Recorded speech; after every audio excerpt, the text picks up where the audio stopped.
Hello everyone, how are you. कैसे हैं आप सब। जैसा आप देख रहे हैं हमारी YouTube channel BBC study classes, यहाँ पर आपको प्रतिदिन लाइव क्लासें दी जाती हैं जिसमें आपको प्रतिदिन एनसीईआरटी बुक को लाइन बाय लाइन हर एक चैप्टर और टॉपिक को क्रमबद्ध तरीके से विस्तार पूर्वक पढ़ाया और बताया समझाया जाता है।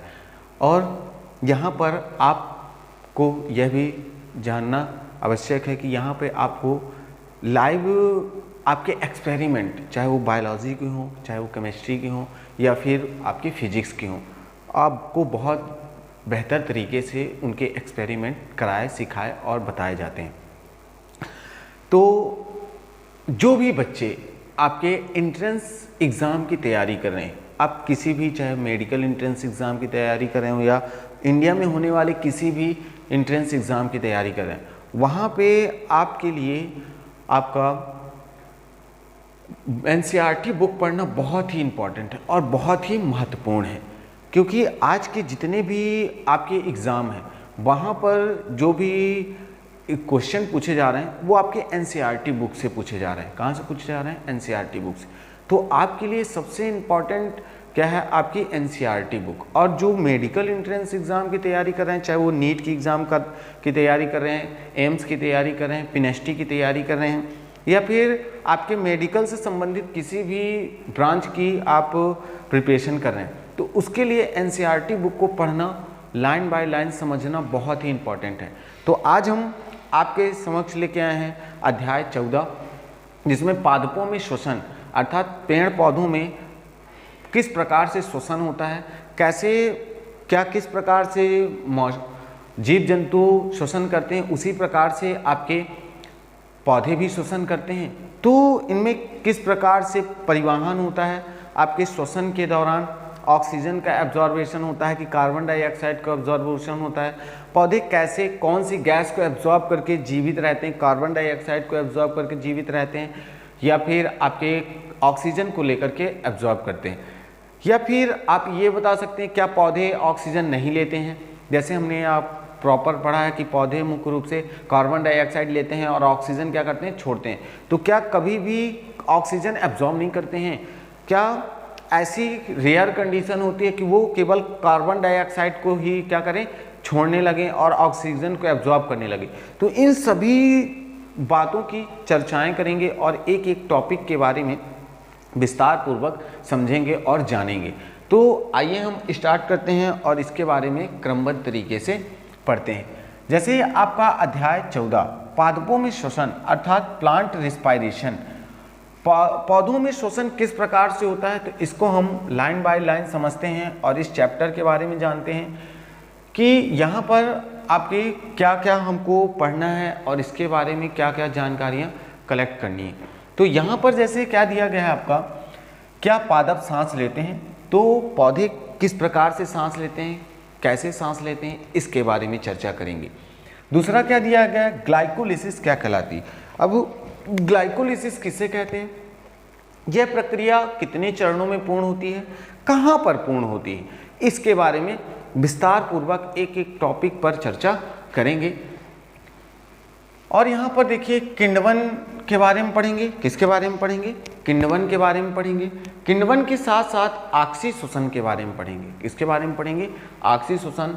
और आपका श्वसनीय संतुलन कार्य किस प्रकार से होता है, आपके श्वसन का संतुलन कैसे बनाया जाता है, इसके बारे में।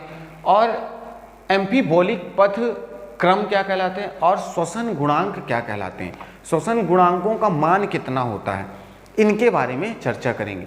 तो आज हम इसके मुख्य टॉपिकों के बारे में पढ़ते हैं कि इसको हम किस प्रकार से अध्ययन कर सकते हैं, इसकी चर्चा किस प्रकार से कर सकते हैं, तो यहाँ पर समझते हैं। तो ये इसके मुख्य टॉपिक हो गए। अब जैसे यहाँ पर वही टॉपिकों का क्या किया गया, वर्णन किया गया, एक्सप्लेनेशन दिया गया है कि कौन कौन से आपके प्रक्रिया के दौरान पादपों में श्वसन होता है। तो क्या पादप सांस लेते हैं, तो कैसे लेते हैं, इसके बारे में चर्चा करेंगे कि किस प्रकार से उनमें गैसों का आदान प्रदान होता है। जैसे अभी लास्ट चैप्टर में आपने पढ़ा है कि इनमें मुख्य रूप से जितने भी गैसीय परिवहन होते हैं वो विसरण विधि द्वारा होते हैं। तो किस प्रकार से ये प्रक्रिया कार्य करती है, इसमें कितनी एटीपी की रिक्वायरमेंट होती है, कितने कौन से मॉलिक्यूल्स बनते हैं, इनके बारे में चर्चा करेंगे। और साथ में यहाँ पर आपके ग्लूकोज का विघटन होता है, तो क्या क्या मॉलिक्यूल्स बनते हैं जीवों में, पादपों में, इसकी संपूर्ण संरचना, ग्लाइकोलिसिस चक्र क्या कहलाता है, ग्लाइकोलिसिस पथ के बारे में पढ़ेंगे कि क्या क्या बनता है, आपके कितने चरणों में ये पूर्ण होता है, तो इनके बारे में चर्चा करेंगे। यहाँ पर आपका ग्लूकोज होता है, ग्लूकोज 6 फास्फेट बनता है, फ्रक्टोज 6 फास्फेट बनता है, फ्रक्टोज 1,6 बाईफास्फेट। तो ये आपकी किस प्रकार से किन किन एंजाइमों की उपस्थिति में ये प्रोसेस होती है, तो इनके बारे में चर्चा करेंगे क्रम से। और जैसे इसमें triphosphate, glyceraldehyde 3 phospho, NAD, NADP, H का फॉर्मेशन किस प्रकार से होगा, इनके बारे में। अंतिम उत्पाद ग्लाइकोलिसिस का क्या कहलाता है, पाइरुविक एसिड कहलाता है।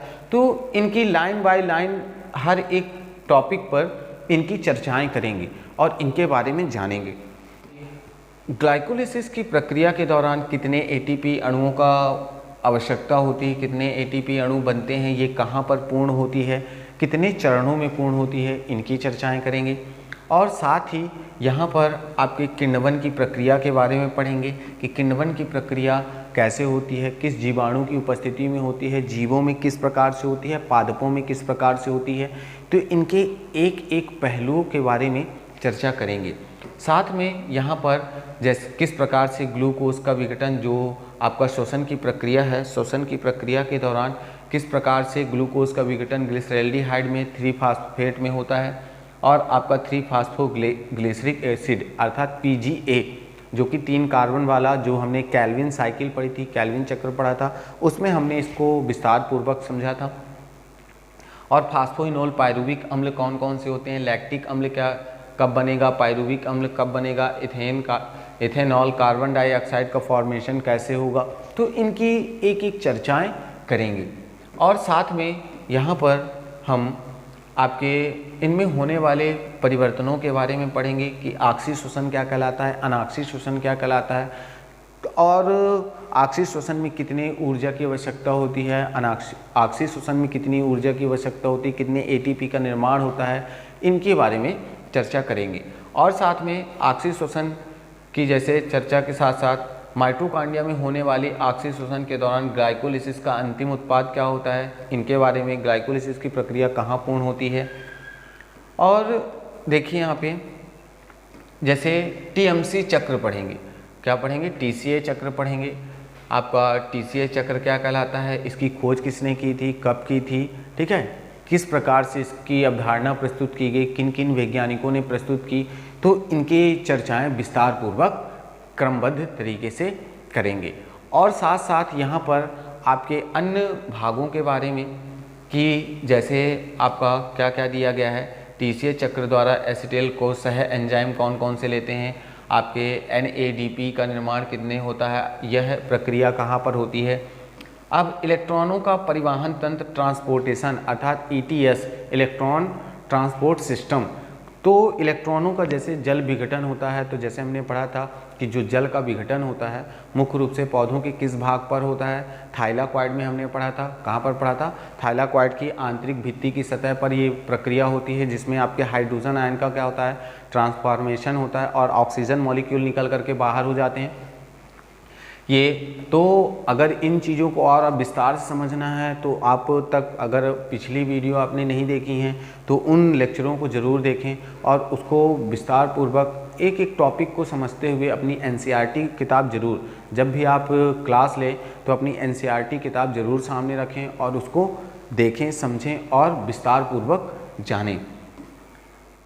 और यहाँ पर ये साथ में आपकी उपापचयी पथ, जिसके द्वारा इलेक्ट्रॉन वाहक में अन्य की ओर गुजरते हैं, ETS सिस्टम के बारे में पढ़ेंगे। इलेक्ट्रॉनों का परिवहन कैसे होता है, आपके कौन कौन से सहकारक एंजाइम भाग लेते हैं, तो फ्रेडेक्सिन एंजाइम आपके आपका साइटोक्रोम्स आपके भाग लेते हैं, साइटोक्रोम 6, साइटोक्रोम F, ये मॉलिक्यूल कैसे भाग लेते हैं, तो इनके बारे में विस्तार पूर्वक चर्चा करेंगे कि किस प्रकार से इनकी प्रोसेस होती है।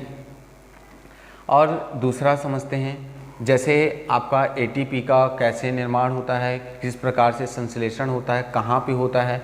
तो जैसे आपने पढ़ा था जब हमने पादपों में श्वसन चूंकि पढ़ रहे हैं, किस में पढ़ रहे हैं, पादपों में, तो श्वसन की प्रक्रिया के दौरान आपने पढ़ा था कि जो आपके फोटोसिंथेसिस की प्रोसेस होती है, तो फोटोसिंथेसिस की प्रोसेस में ल्यूमेन जो थाइलाकॉइड का भाग होता है, ल्यूमेन, वहाँ पर एटीपी का क्या होता है, संश्लेषण होता है। तो ये पढ़ेंगे हमने, तो यहाँ पर और विस्तार पूर्वक पढ़ेंगे। अब श्वसनीय संतुलन चार्ट, अब श्वसन किस प्रकार से, श्वसन प्रक्रिया को किस प्रकार से संतुलित किया जाए, इनकी चर्चा करेंगे। इनके साथ साथ यहाँ पर हम और भी जैसे एम्फीबोलिक पथों के बारे में पढ़ेंगे कि किस प्रकार से वसा का पाचन होता है, कार्बोहाइड्रेट का पाचन होता है, प्रोटीन का पाचन होता है, ये कितने चरणों में पूरी प्रोसेस आपका क्रमबद्ध तरीके से होती है, इसकी पूरी चर्चा दी गई। और लास्ट में आपके क्रेब्स चक्र कैसे कंप्लीट होता है, तो यहाँ पर इनके बारे में चर्चा करेंगे। और साथ साथ इनमें श्वसन गुणांक का मान, RQ का मान ज्ञात करना सीखेंगे कि कार्बोहाइड्रेट के पाचन से उसका मान कितना होता है, वसा का मान कितना होता है, आपका दूसरा आपके उच्चतर वसीय अम्लों, तो प्रोटीन मॉलिक्यूल, इनका मान कितना होता है। तो RQ जैसे श्वसन गुणांक का मान सदैव 1 होता है, तो कैसे ज्ञात किया जाता है, तो इनके फॉर्मूले दिए गए हैं, तो इनके फॉर्मूले पढ़ेंगे। और साथ ही यहाँ पर इसका सारांश, तो ये ज़्यादा बड़ा चैप्टर नहीं है, आपका छोटा सा ही है। तो आज हम इंट्रोडक्शन केवल पढ़ते हैं इसका, और इंट्रोडक्शन के बाद आपका विस्तार पूर्वक इसको लाइन बाय लाइन आपको समझाएंगे। तो आज के लिए इतना ही। Thanks for watching. आपकी 9 बजे से प्रतिदिन लाइव क्लासें होती हैं, तो 9 बजे से आपकी लाइव क्लास रहेगी, तो आप 9 बजे आएँ और लाइव क्लासें